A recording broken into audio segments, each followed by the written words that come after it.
this is the new Pagani. It's not an S or an F or an RS or even the fabled LH. It's not a Zonda at all. This is the brand new car. This is the Huayra, and we are lucky enough to be the first journalist, the first magazine in the world to drive it. So the basics then, 6-litre twin turbocharged V12 this time, 7-speed sequential single clutch box, 730 horsepower, 811 pounds-foot of torque, and with all the fluids this thing probably weighs 1,500 kilos. The power to weight ratio is through the roof. This is proper Veyron performance. So the biggest change with this car, there are lots and lots, but fundamentally the biggest one is the change from normally aspirated to twin turbocharged.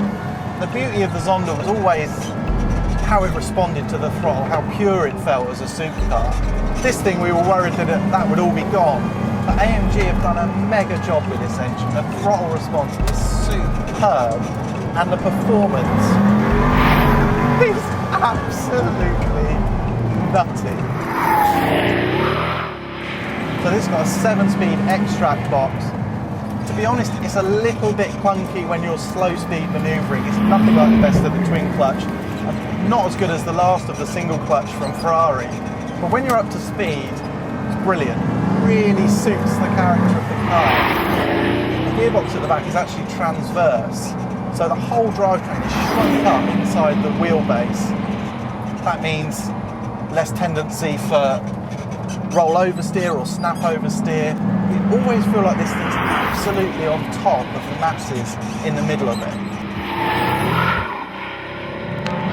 So how does this thing feel generally? Well, it feels really fast.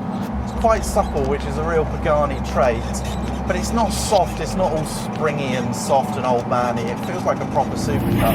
I love the gearbox. I love the kick of the gearbox. I think that manoeuvring speeds it is pretty poor in some respects. But when you get up it, the character of this thing changes and it becomes a proper big boy's toy. One thing that's unique about the Huayra is the active aero. So it's only ECU and it does some crazy stuff. There's active at the rear and at the front. They tell me it works. All I know is that the car feels stable, really stable. How much of that is the aero, I'm not sure, but it's a really cool feature.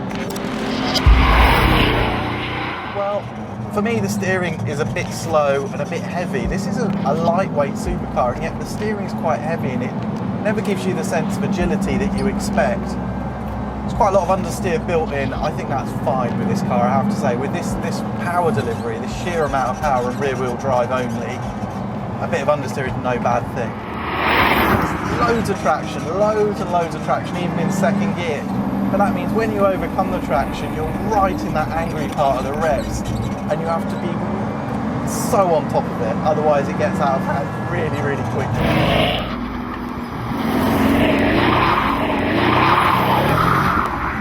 So it's been a real privilege to drive this thing. It's a nutty car. It's got a character all of its own. It doesn't feel as light and as agile as the Zonda. But it's very refined at low speed, and then when you go for it, it's so demanding and exciting, and the engines are nuts. So it's really cool. It's £1 million, give or take. You know what? It actually feels it.